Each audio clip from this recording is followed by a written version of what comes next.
Hi friends, welcome back to my YouTube channel. ನಾನಿವತ್ತು ನಮ್ಮೂರಲ್ಲಿ ಶನಿ ಮಹಾತ್ಮ ಸ್ವಾಮಿಯ ಜಾತ್ರೆ ನಡೀತಾ ಇದೆ. ಎಂಟ್ರೆನ್ಸಲ್ಲೇ ಅಗ್ಗಿನಗೊಂಡ ಇದೆ. ಅಗ್ಗಿನಗೊಂಡದಲ್ಲಿ ಧೂಪನ ಹಾಕಿಬಿಟ್ಟು ಶನಿ ಮಹಾತ್ಮಂಗೆ ಎಳ್ಳುಬತ್ತಿ ಹಚ್ಚಿದ್ವಿ. ಶನೇಶ್ವರನಿಗೆ ಎಳ್ಳುಬತ್ತಿ ಅಂದರೆ ತುಂಬ ಇಷ್ಟ. ಶ್ರೇಷ್ಠವಾಗಿ ಶನಿ ಮಹಾತ್ಮಂಗೆ ಎಳ್ಳುಬತ್ತಿನೇ ಹಚ್ಚೋದು ಎಲ್ಲರೂ ಕೂಡ.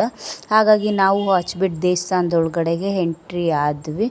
ನೋಡ್ತಾ ಇರ್ಬೋದು, ದೇವಸ್ಥಾನದಲ್ಲಿ ತುಂಬ ಜನ ಕೂಡ ಇದ್ದರು. ಹಾಗೆ ನನಗೆ ಕವರ್ ಮಾಡೋದಕ್ಕೆ ಆಗಲಿಲ್ಲ ವಿಡಿಯೋನ. ಹಾಗಾಗಿ ಮೇನ್ ಕ್ಲಿಪ್ಸ್ ಮಾತ್ರ ಆ್ಯಡ್ ಮಾಡ್ತಾ ಇದ್ದೀನಿ.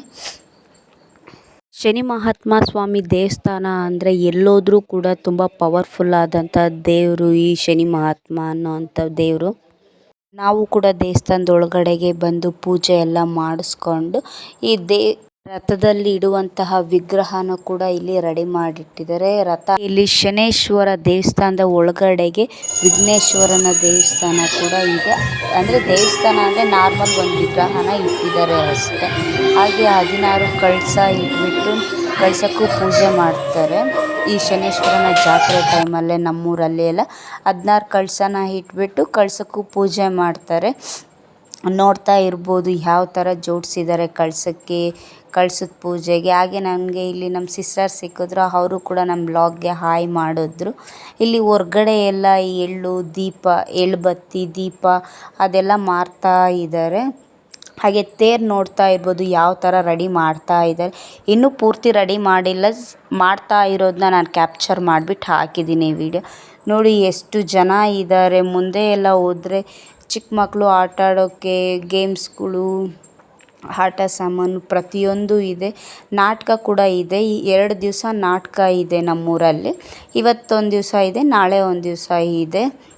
ಹಾಗೆ ಗೊಂಬೆಗಳ್ನೆಲ್ಲ ತರಿಸಿದ್ದಾರೆ. ನಮಗೆ ನೋಡಿದ್ರೆ ಭಯ ಆಗುತ್ತೆ, ಅಷ್ಟು ಮುದ್ದಾಗಿ ಕ್ಯೂಟಾಗಿದ್ದಾವೆ ಈ ಗೊಂಬೆಗಳು. ಆ ಗೊಂಬೆಗಳ್ನ ನೋಡೋದಕ್ಕೆ ಒಂದು ಖುಷಿ. ಎಷ್ಟು ಕ್ಯೂಟಾಗಿದ್ದಾವೋ ಗೊಂಬೆಗಳು.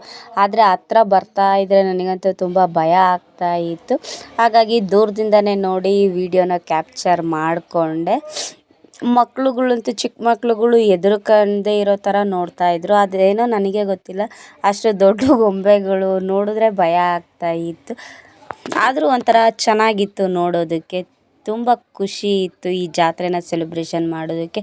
ಪ್ರತಿ ವರ್ಷಕ್ಕಿಂತ ಈ ವರ್ಷ ತುಂಬ ಚೆನ್ನಾಗಿ ಸೆಲೆಬ್ರೇಷನ್ ಮಾಡಿದ್ವಿ. ನೀವಿಲ್ಲಿ ನೋಡ್ತಾ ಇರ್ಬೋದು, ತೇರಿಗೆ ಹಾಕೋದಕ್ಕೆ ಹೂನಾರ 2 ತೊಗೊಂಬರ್ತಿದ್ದಾರೆ JCB ಒಳಗಡೆ. ಕೈಯಲ್ಲೆಲ್ಲ ಎತ್ಕೊಂಬರೋದಕ್ಕಾಗಲ್ಲ ಅಂತೇಳ್ಬಿಟ್ಟು JCBಯಲ್ಲೇ ತೊಗೊಬರ್ತಿದ್ದಾರೆ. ಈ ಸರಿ ತುಂಬ ಅದ್ಧೂರಿಯಾಗಿ ಈ ಜಾತ್ರೆ ಮಹೋತ್ಸವವನ್ನು ನಮ್ಮೂರಲ್ಲಿ ಮಾಡಿದ್ರು. ಹೂನಾರಗಳೆಲ್ಲ ಇನ್ನೂ 2-3 ತೊಗೊಬಂದರು. ಆದರೆ ನನಗೆ ವಿಡಿಯೋ ಮಾಡ್ಕೊಳ್ಳೋದಕ್ಕಾಗಲಿಲ್ಲ. ಜಾತ್ರೆ ಅಂತೂ ತುಂಬ ಚೆನ್ನಾಗಿ ಸೆಲೆಬ್ರೇಷನ್ ಮಾಡಿದ್ವಿ. ಜಾತ್ರೆ ದಿವಸನೇ ನಮ್ಮ ಅಕ್ಕಂದು ಬರ್ತಡೇ ಇರೋದ್ರಿಂದ ನಮ್ಮ ಭಾವ ಕೇಕ್ ತೊಗೊಬಂದ್ಬಿಟ್ಟು ಬರ್ತಡೇನೂ ಕೂಡ ಸೆಲೆಬ್ರೇಷನ್ ಮಾಡಿಸಿದ್ರು. ಈ ಮೆಮೊರೀಸ್ನಂತೂ ನಾವು ಯಾವತ್ತೂ ಮರೆಯೋದಕ್ಕಾಗಲ್ಲ. ಊರಲ್ಲೂ ಅವತ್ತೇ ಜಾತ್ರೆ ಇರೋದು. ನಮ್ಮ ಅಕ್ಕನ ಬರ್ತಡೇನೂ ಕೂಡ ಅವತ್ತೇ ಬಂದಿರೋದ್ರಿಂದ ತುಂಬ ಖುಷಿ ಆಯಿತು. ಎಲ್ಲರೂ ಇದ್ದೀವಿ ಅಂತ ಹೇಳ್ಬಿಟ್ಟು ಇನ್ನೂ ಚೆನ್ನಾಗಿ ಬರ್ತಡೇ ಮತ್ತು ಜಾತ್ರೆನ ಸೆಲೆಬ್ರೇಷನ್ ಮಾಡಿದ್ವಿ. ನಿಮ್ಮ ಮನೆಯಲ್ಲೂ ಈ ಥರ 2 ಫಂಕ್ಷನ್ ಒಂದೇ ಸರಿ ಇದ್ದರೆ ನೀವು ಯಾವ ಥರ ಸೆಲೆಬ್ರೇಷನ್ ಮಾಡ್ತೀರಾ ಅಂತ ನನಗೆ ಕಮೆಂಟ್ಸ್ ಬಾಕ್ಸಲ್ಲಿ ತಿಳಿಸಿ. ನೋಡಿ, ನಮ್ಮ ಭಾವಂಗೆ ಫಸ್ಟು ಕೇಕ್ ತಿನ್ನಿಸ್ತಾ ಇದ್ದಾಳೆ. ನಮ್ಮ ಭಾವನೇ ತೊಗೊಂಬಂದಿರೋದು ಕೇಕನ್ನು. ಹಾಗೆ ಕೇಕೆಲ್ಲ ಕಟ್ ಮಾಡಿಸೋದಾದಮೇಲೆ ಅವಳಿಗೆ ಕೊಡೋದಕ್ಕೆ ಸೀರೆ, ಬ್ರಾಸ್ಲೈಟು ಮತ್ತು ಇಯರಿಂಗ್ಸು ಎಲ್ಲ ತೊಗೊಬಂದಿದ್ರು. ಹಾಗೆ ಅವಳಿಗೆ ಕೊಟ್ಟಿದ್ದಾಯಿತು. ಹಾಗೆಯೇ ನಾನು ಸ್ವಲ್ಪ ವಿಡಿಯೋನ ಕ್ಯಾಪ್ಚರ್ ಮಾಡಿಕೊಂಡೆ. ನನಗಂತೂ ಇದೆಲ್ಲ ನೋಡಿಬಿಟ್ಟು ತುಂಬ ಖುಷಿ ಆಯಿತು. ಹಾಗೆ ತುಂಬ ಚೆನ್ನಾಗಿ ಸೆಲೆಬ್ರೇಷನ್ ಮಾಡಿದ್ವಿ. ಪ್ಲೀಸ್ ನನ್ನ ಚಾನಲ್ನ ಎಲ್ಲರೂ ಸಬ್ಸ್ಕ್ರೈಬ್ ಮಾಡ್ಕೊಳ್ಳಿ.